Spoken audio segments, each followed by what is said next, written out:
Hi everyone, it's Lauren and welcome to another episode of my Page to Screen series. In this series I take a classic book and compare all of the different film and TV adaptations that there have been of it. Today we're going to be looking at The Great Gatsby by F. Scott Fitzgerald. There will be spoilers for The Great Gatsby throughout this video. Just to sum up the plot very quickly, it's told from this perspective of Nick Carraway, who goes to the Hamptons in New York. He lives opposite his cousin Daisy Buchanan and her husband Tom, and his next door neighbour is someone called Jay Gatsby, who throws these lavish parties every couple of weeks and is quite a mysterious character. It eventually turns out that Gatsby and Daisy used to know each other, and Gatsby has been in love with her for the past 5 years, and tragedy ensues.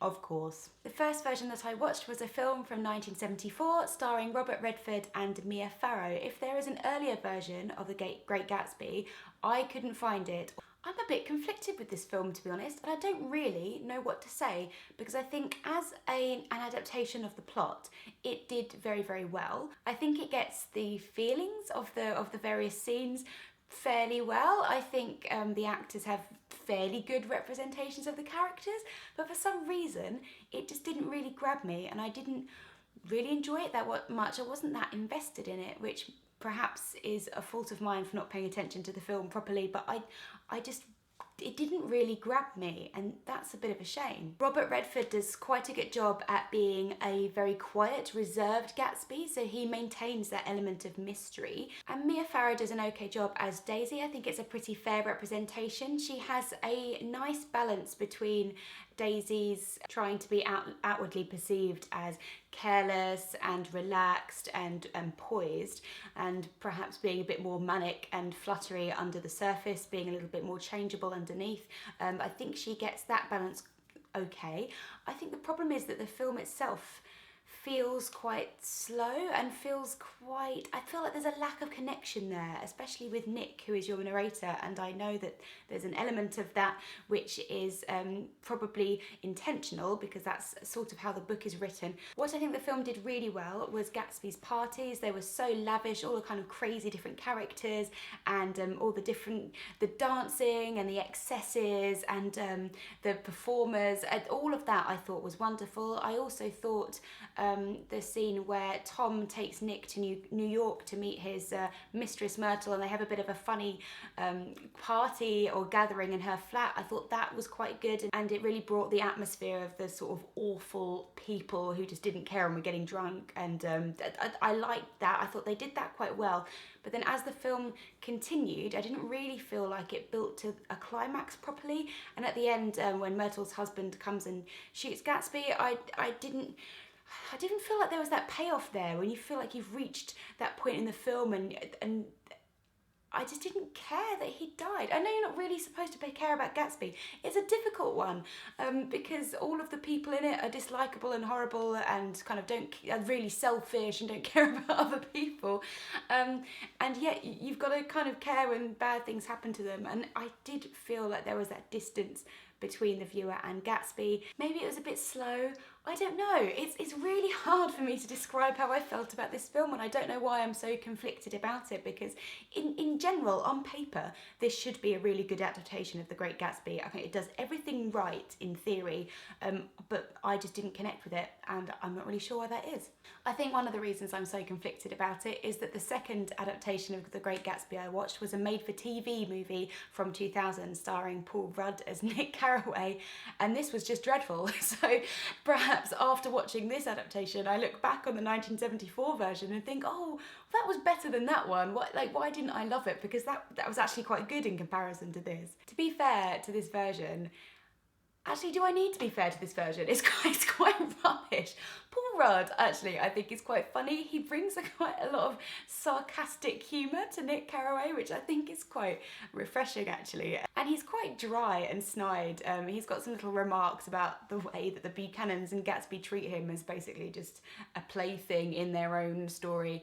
And he gets that across quite well. But the Gatsby and the Daisy were just dreadful. Their relationship was just so wooden, and their whole, romance thing was just so overly sentimental, and I don't think we should look on Gatsby and Daisy's love as like one of the great loves of the century, to be honest. Like they're both pretty dreadful people, and I think when we overly romanticize their lost love, it just I just don't buy it as a viewer. I just think no, that's not what should be happening. And something that I just couldn't get over as I was watching it was Daisy's hair. It's just so anachronistic. Like, throughout the film, her hair is long and she wears it down, which is just not fashionable for that period at all. And women didn't have their hair down. Like, it would be up or it would be short. And to make it worse, they have all these flashbacks of when Daisy and Gatsby met, which are just dreadfully scripted, by the way. Like, well, as soon as it gets away from Fitzgerald's writing, the film completely flops, and their interactions in their flashbacks are awful. But she has like straightened hair.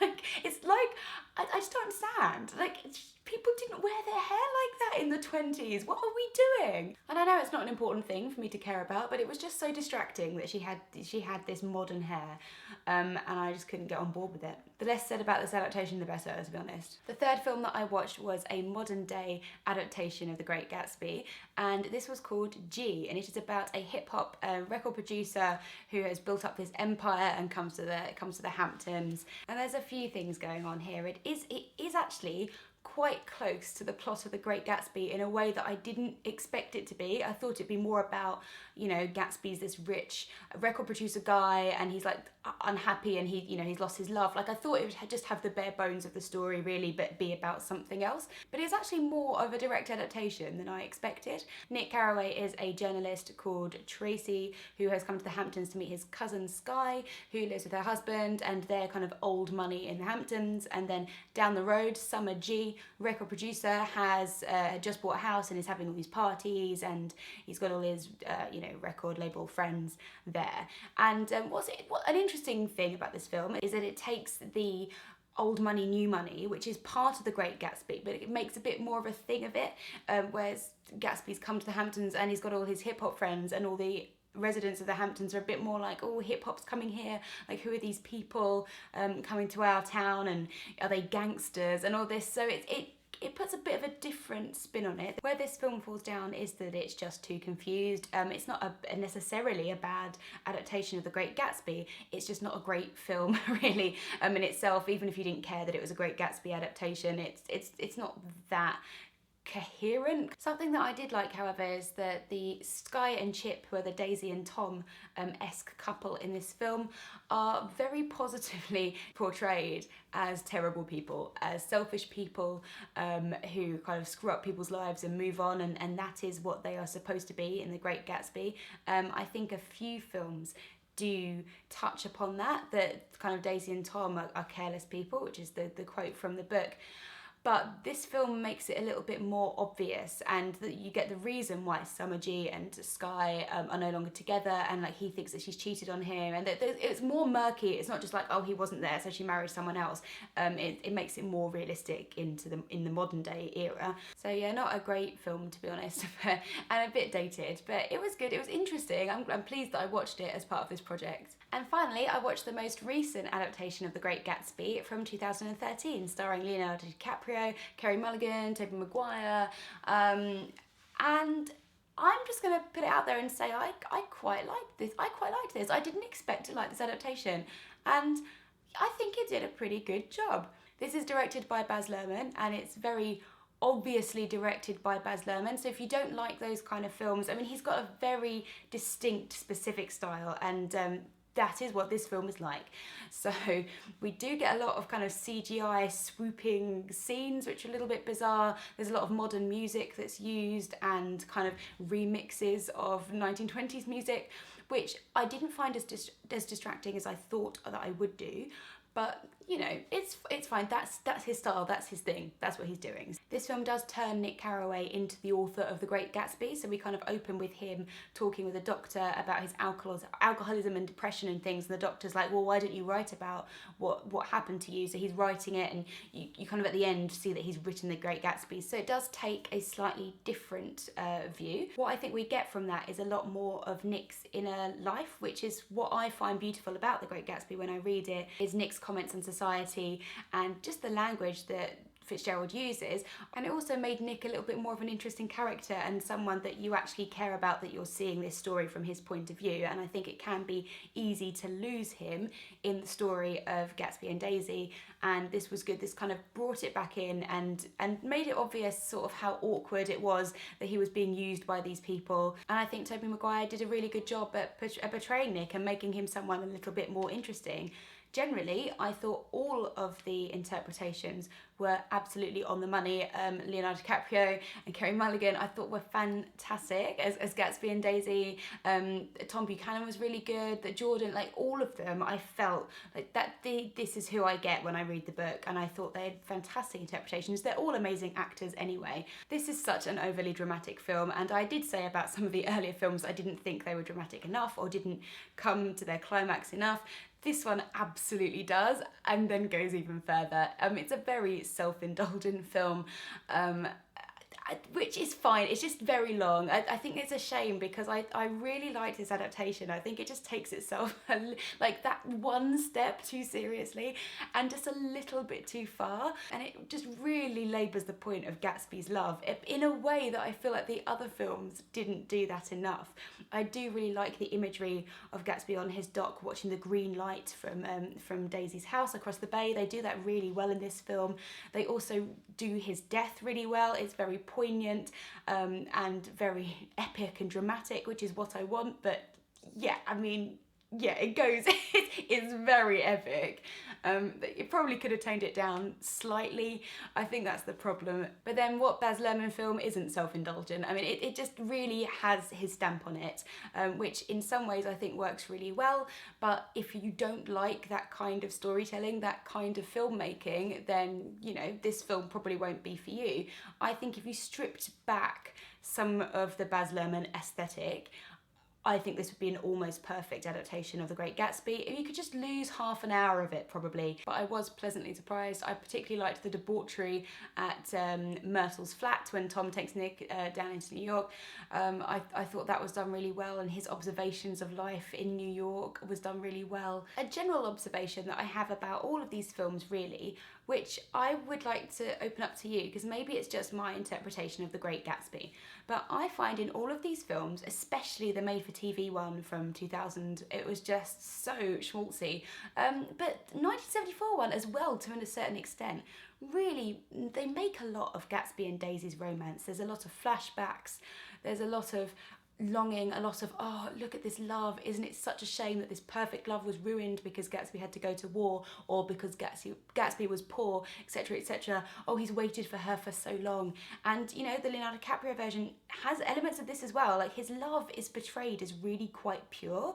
It seems to be more a case that Daisy's a horrible person and she's rejected him because she wants to marry someone rich, rather than anything else. And my reading of The Great Gatsby is very much more that Gatsby's love edges onto obsession for me. The fact that he has gone to all these extreme lengths to get rich and then has bought this massive house opposite Daisy's, and that he stands there every day looking at this green light. It's been 5 years and he's got this album of all cuttings of her in the newspaper and all of this stuff that he's kept from her, and in all of these films when she finds that book she's really flattered by it, and I just think, like, mate, you've got to get over it. Like, I think it's a bit strange, and I think idolising this love is not quite the angle that these films should be taking. But maybe that's just me. I just don't see Daisy and Gatsby's love for each other as being that pure and that genuine. I find it sad that they aren't together, but I find both of them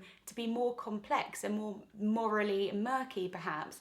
And I don't necessarily want them to end up together at the end of the book. But considering all of these adaptations portray it as a much more romantic story than I feel it is, then maybe it's just my reading of it.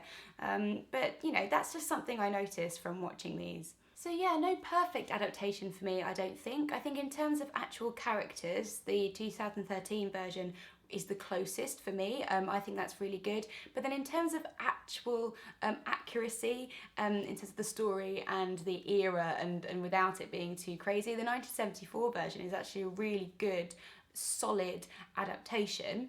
I just don't think I enjoyed it as much as I could have done. As always, I'd love to hear from you if you've watched any of these, if any of these are your favourite adaptations, if there are more older adaptations that I've missed. I would love to hear about those as well. My next page to screen will be on Far from the Madding Crowd by Thomas Hardy, and that will be going up in 6 weeks' time. So I hope to see you then. And in the meantime, I will see you in my next video. Bye! Not only did I find the actual plots of these stories absolutely beautiful and heartbreaking, but I also found her writing to be really, really delightful, and some of the imagery that she has in here is just so gorgeous and surprising.